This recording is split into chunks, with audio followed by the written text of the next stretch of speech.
Hello, second grade leaders. We left off with Edward. He had just been made a scarecrow by the old woman, and she returned with a small boy. So today we're going to keep reading to see what happens on Edward's journey.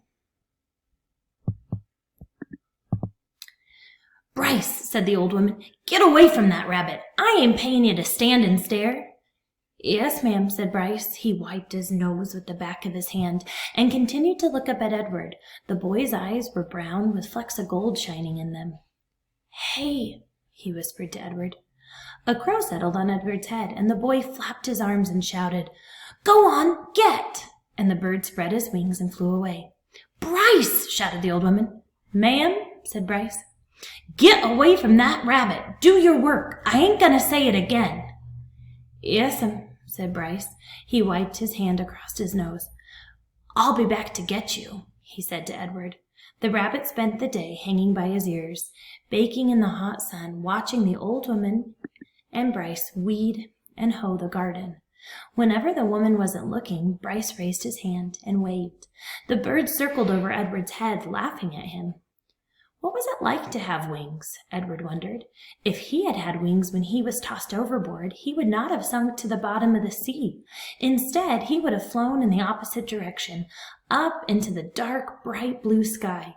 And when Lolly took him to the dump, he would have flown out of the garbage and followed her and landed on her head, holding on with his sharp claws.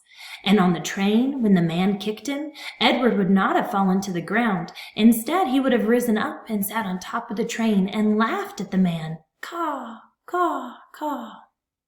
In the late afternoon, Bryce and the old lady left the field. Bryce winked at Edward as he walked past him. One of the crows lighted on Edward's shoulder and tapped his beak on Edward's china face, reminding the rabbit with each tap that he had no wings, that not only could he not fly, he could not move on his own at all in any way.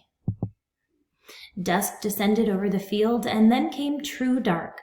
A whippoorwill sang out over and over again, "Whippoorwill, whippoorwill." It was the saddest sound Edward had ever heard. And then came another song, the hum of a harmonica. Bryce stepped out of the shadows.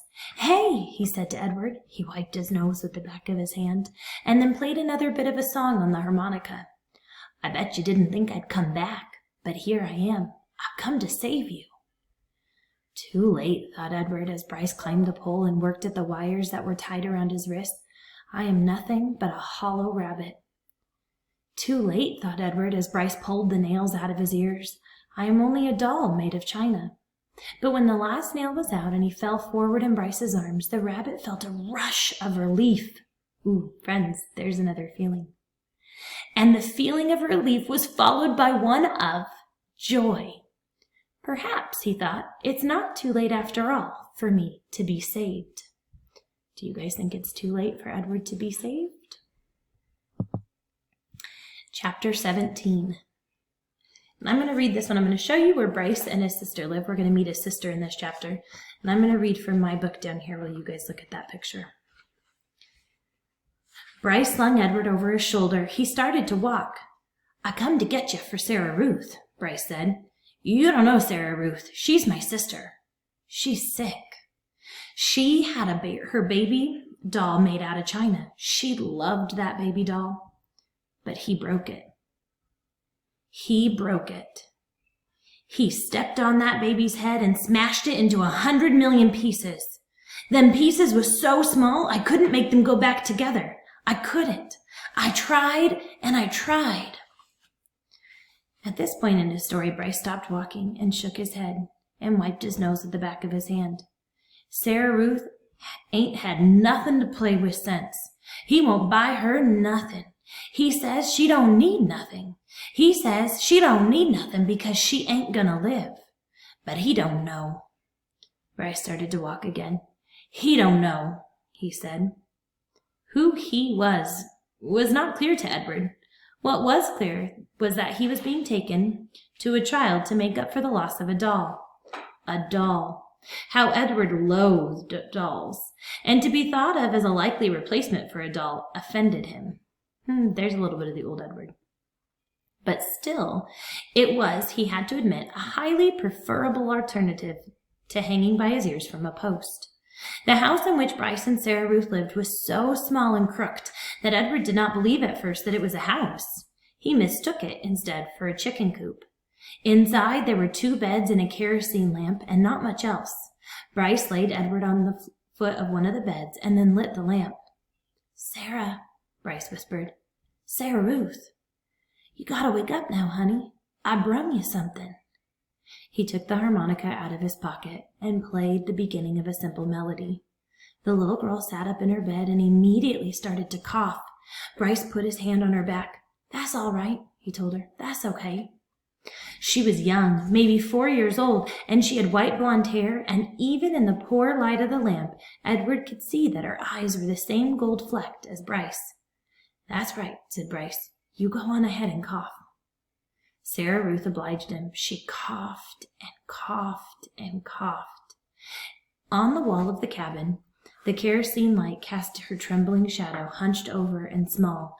The coughing was the saddest sound that Edward had ever heard, sadder even than the mournful call of the whippoorwill. Finally, Sarah Ruth stopped. Bryce said, "You want to see what I brung you?"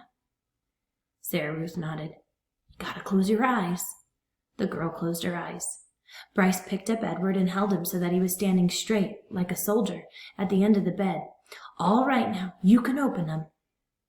Sarah Ruth opened her eyes, and Bryce moved Edward's china legs and china arms so that it looked as if he were dancing. Sarah Ruth laughed and clapped her hands. "Rabbit," she said. "He's for you, honey," said Bryce. Sarah Ruth looked first at Edward and then at Bryce, and then back at Edward again, her eyes wide and disbelieving. "He's yours." "Mine?" Sarah Ruth, Edward was soon to discover, rarely said more than 1 word at a time. Words, at least several of them strung together, made her cough. She limited herself. She only said what needed to be said. "Yours," said Bryce. "I got him special for you." This knowledge provoked another fit of coughing in Sarah Ruth, as she hunched over again. When the fit was done, she uncurled herself and held out her arms. "That's right," said Bryce. He handed Edward to her. "Baby," said Sarah Ruth. She rocked Edward back and forth and stared down at him and smiled. Never in his life had Edward been cradled like a baby. Abilene had not done it, nor had Nellie, and most certainly Bull had not. It was a singular sensation to be held so gently and yet so fiercely to be stared down at with so much love. Edward felt the whole of his china body flood with warmth. Now remember, when he was hanging as the scarecrow, he said he felt empty inside, and now Sarah Ruth is loving on Edward again, and now his body is filled with warmth, it says. "You gonna give him a name, honey?" Bryce asked. "Jangles," said Sarah Ruth, without taking her eyes off Edward. "Jangles, huh? That's a good name. I like that name."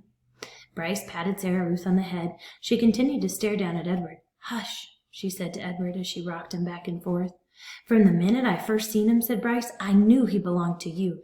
I said to myself, that rabbit is for Sarah Ruth for sure." "Jangles," murmured Sarah Ruth. Outside the cabin, thunder cracked, and then came the sound of rain falling on the tin roof. Sarah Ruth rocked Edward back and forth, and Bryce took out his harmonica and started to play, making his song keep rhythm with the rain. We're going to see what happens with Edward and Sarah Ruth when we come together again.